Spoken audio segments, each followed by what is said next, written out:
Good morning, students. I'm well here, and I hope all of you are also well at your home. I wish कि you stay safe at your home. Students, in the last class, we have discussed about the different reasons due to which we need to conserve plant. हमने last class में ये पढ़ा था कि कौन-कौन से ऐसे reasons हैं जिनकी वजह से हमें प्लांट्स को कंजर्व करने की ज़रूरत है, बचाने की ज़रूरत है.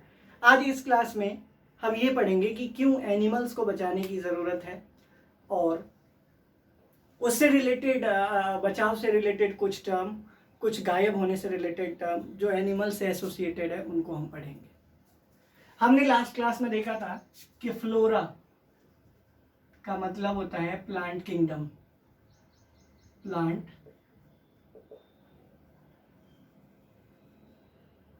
किंगडम. फौना का मतलब क्या होता है?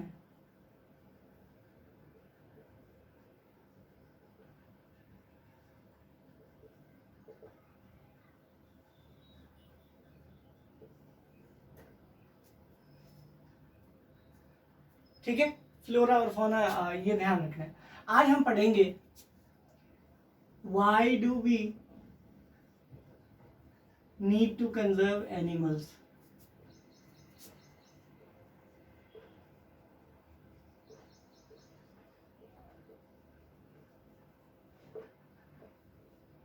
Question mark.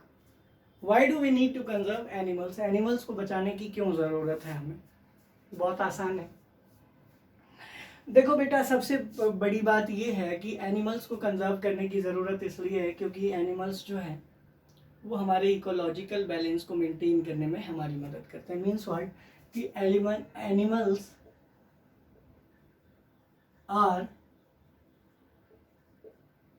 Helpful in maintaining the ecological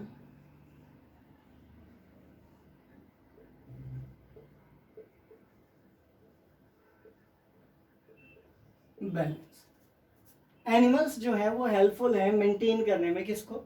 ecological balance को मेंटेन करने में. मीन्स व्हाट कि इकोलॉजिकल बैलेंस को अगर कोई मेंटेन करता है तो उनमें प्लांट और एनिमल दोनों का रोल है.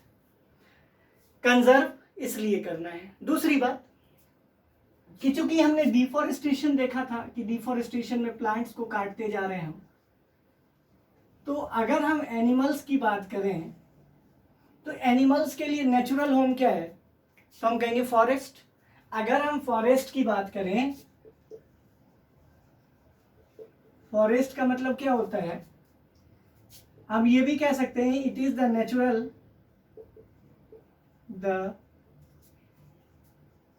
नेचुरल हाउस टू, ठीक है, एनिमल्स. या हाउस की जगह होम लिख दे. ये नेचुरल होम है एनिमल्स का. अगर हम इसी को कट करते चले जाएंगे तो कहीं ना कहीं ये मतलब रेसिडेंशियल एरिया में आ जाएंगे, जिसकी वजह से क्या हो जाएगा? बढ़ जाएगा. क्या बढ़ जाएगा? Increase in the rate of hunting. The rate of hunting. और चूंकि हंटिंग का रेट बढ़ेगा तो हंटिंग मतलब क्या होता है? एनिमल्स को मारना. अब हंटिंग का रेट बढ़ेगा तो उनकी संख्या धीरे धीरे कम होती चली जाएगी. नहीं, जिससे क्या होगा कि एक नेचुरल इम्बैलेंस क्रिएट हो जाएगा. चूंकि इकोलॉजिकल बैलेंस को ये मेंटेन करते हैं तो इनके ना रहने से इम्बैलेंस तो होगा, प्रकृति में असमंजस की स्थिति आएगी, इम्बैलेंस क्रिएट होगा. और जब इम्बैलेंस क्रिएट होगा तो कहीं ना कहीं हमारा जो फूड चेन है वो कंप्लीट नहीं हो पाएगा, जिसकी वजह से हमें भी नुकसान हो सकता है. आई होप यहाँ तक आपको समझ में आ गया. अब नेक्स्ट पार्ट क्या है कि अगर इंक्रीज इन हंटिंग होता है तो क्या होता है? कुछ टर्म्स हैं बेटा हंटिंग की वजह से जो होते हैं या किसी और अन्य कारणों की वजह से भी होता है. उनमें सबसे पहला है आपको endangered.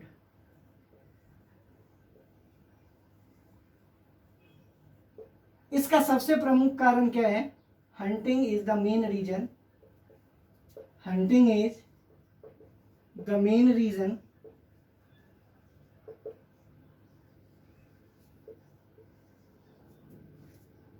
for an animal to be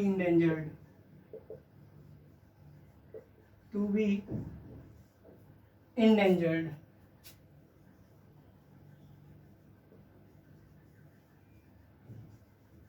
ठीक है। हंटिंग जो है वो मेन रीजन है किसी भी एनिमल के लिए इंडेंजर्ड होने के लिए। आई होप क्लियर है। Means what, hunting is the main reason for an animal to be endangered, कोई प्रॉब्लम नहीं है इसमें। नेक्स्ट पॉइंट क्या है, देखिए इंडेंजर्ड समझिए कि क्या होता है। इंडेंजर्ड उसको कहते हैं जिनकी संख्या पहले तो बहुत अधिक थी, लेकिन हंटिंग या किसी और अन्य कारण की वजह से अब उनकी संख्या सीमित हो गई है, नियमित हो गई है। मतलब ये कि उनकी संख्या बहुत कम हो गई है, उसी को हम क्या कहते हैं बेटा, इंडेंजर्ड। आई होप क्लियर है यहाँ तक। यहाँ पर जब हम इंडेंजर्ड को डिफाइन करेंगे तो हम क्या लिखेंगे, देखिए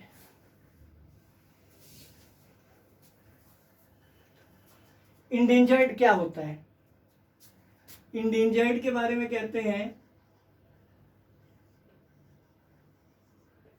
those species,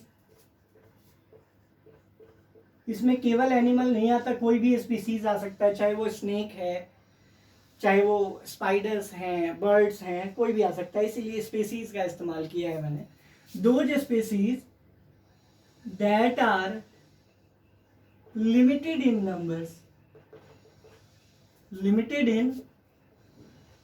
numbers, are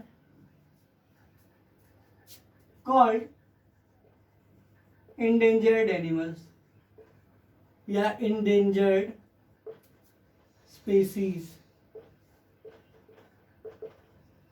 means what, की वैसी स्पीसीज जिनकी संख्या बहुत कम है, या फिर इसके दूसरे डेफिनेशन के रूप में हम लिख सकते हैं the species that are present now and will not be present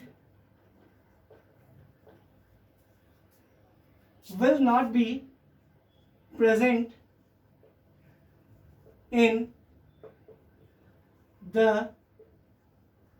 near future। I hope clear है। The species that are present now, जो अभी तो प्रेजेंट है लेकिन नियर फ्यूचर में ये प्रेजेंट नहीं होंगे अगर ऐसा ही सिनेरियो चलता रहा तो। एक्सटिंक्ट क्या होता है, एक्सटिंक्ट एनिमल्स। एक्सटिंक्ट किसको कहते हैं, जो पहले था लेकिन अब नहीं है। Means what, those animal that were present earlier but now they are not present.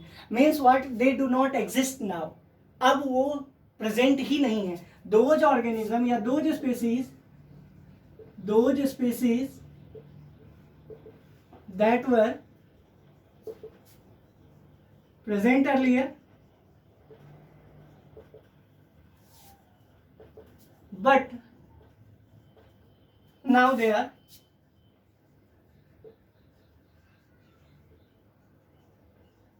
not present। Example के लिए मैं आपको डायनासोर्स की बात बताऊं तो, या फिर कीवी जो नेशनल बर्ड है न्यूजीलैंड का, ये भी क्या है, एक्सटिंक्ट है।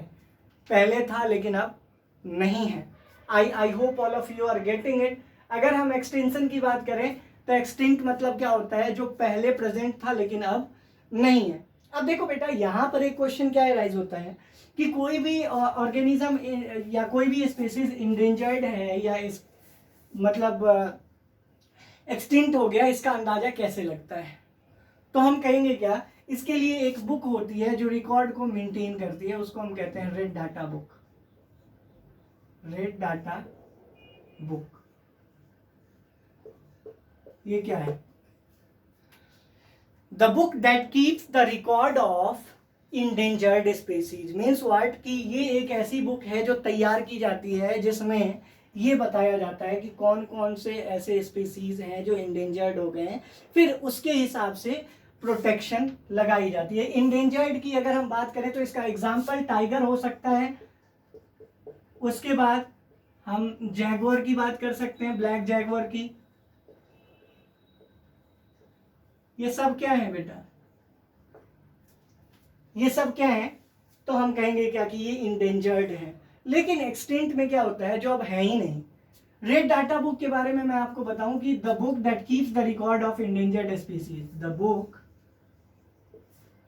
That keeps the record of the endangered species in a region।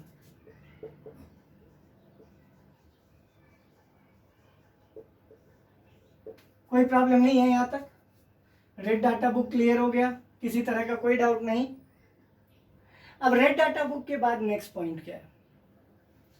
Red data book के बाद जो नेक्स्ट पॉइंट है बेटा, वो है कि अगर इंडेंजर्ड और एक्सटिंक्ट स्पीसीज होने से, या सॉरी इंडेंजर्ड होने से हमें किसी चीज को बचाना है, या कोई भी चीज इंडेंजर्ड हो गई, तो उसके लिए कौन कौन से ऐसे प्रिवेंटिव मेजर्स हैं जो लिए जाते हैं।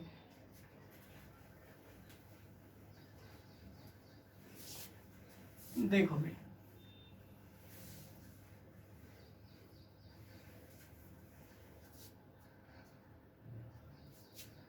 How can endangered species be prevented? Species be prevented from getting extinct?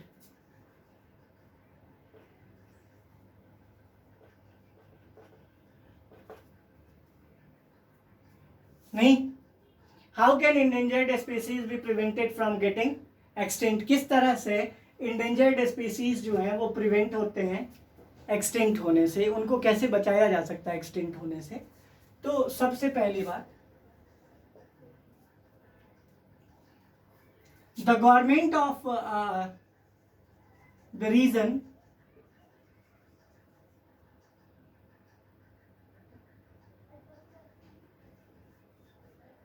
government of the region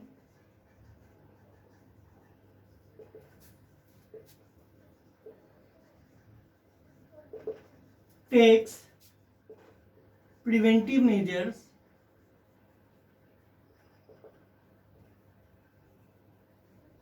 like construction of wildlife sanctuaries,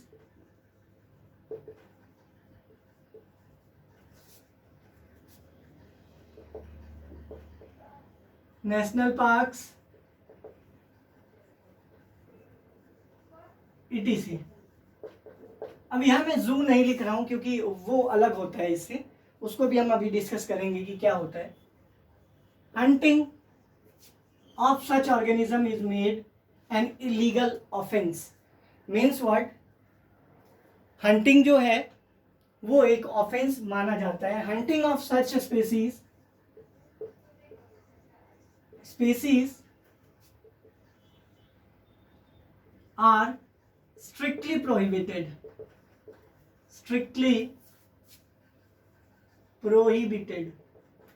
means what कि उसकी जो हंटिंग है उसको स्ट्रिक्टली क्या कर देते हैं, प्रोहिबिट कर देते हैं। प्रोहिबिट मतलब क्या होता है? ये जो यहाँ प्रोहिबिट है इसका मतलब होता है निषेध।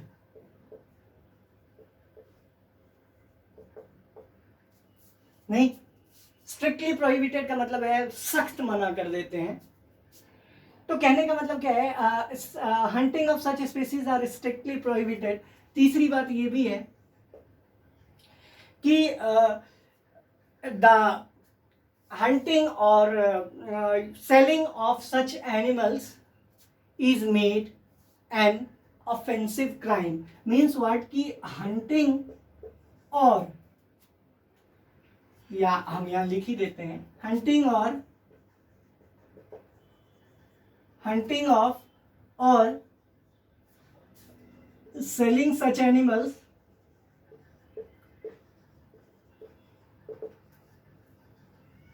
is या becomes a punishable offense.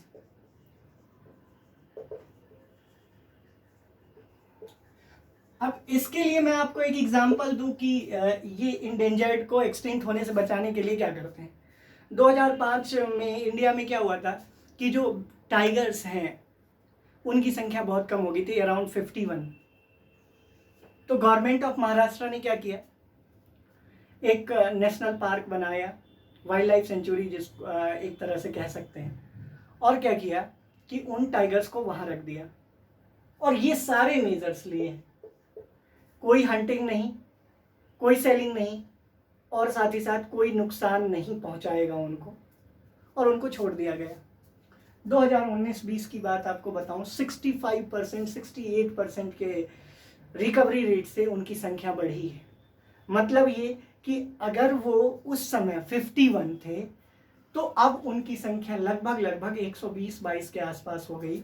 तो ये कुछ ऐसे तरीके हैं बेटा जिनसे हम क्या कर सकते हैं कि इंडेंजर्ड अगर कोई एनिमल हो गया है तो उसको एक्सटिंक्ट होने से, दुर्लभ होने से क्या किया जा सकता है, बचाया जा सकता है। और ये तरीके हैं ऐसे। मैंने जू को क्यों नहीं लिखा और वाइल्ड लाइफ सेंचुरी को क्यों लिख दिया?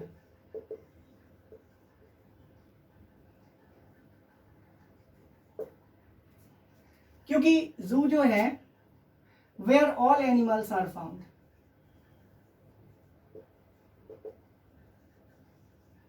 in prison मीन्स व्हाट कि ये एक जेल ही तो है। जू क्या है, एक जेल है जहां पर सभी एनिमल्स को लाकर हम रख देते हैं, उनका ध्यान रखते हैं, बस प्रिजन में रहते हैं वो सभी। लेकिन वाइल्ड लाइफ सेंचुरी में no animals are kept in prison, no animals are kept in prison.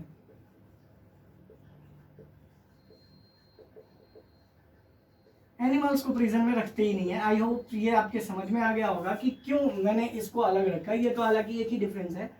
Next class में जब हम मिलेंगे तो इस wild life century, national park, जू और जितने भी एसोसिएटेड टर्म्स हैं फॉरेस्ट से, उन सभी को हम डिस्कस कर लेंगे बहुत ध्यान से। अभी फिलहाल के लिए ये जो चीज़ें मैंने आपको बताई हैं उसको बहुत ध्यान से देखिए। और लास्ट क्लास का जो क्वेश्चन आंसर हुआ था चैप्टर नंबर 6 का, उसको कंप्लीट करके अपने करस्पॉन्डिंग टीचर्स के पास भेजिए। ये एक रिक्वेस्ट है आपसे। अब नेक्स्ट क्लास में जब हम मिलेंगे तो इससे आगे डिस्कस करेंगे। Till then stay home, stay safe, God bless you, thank you very much.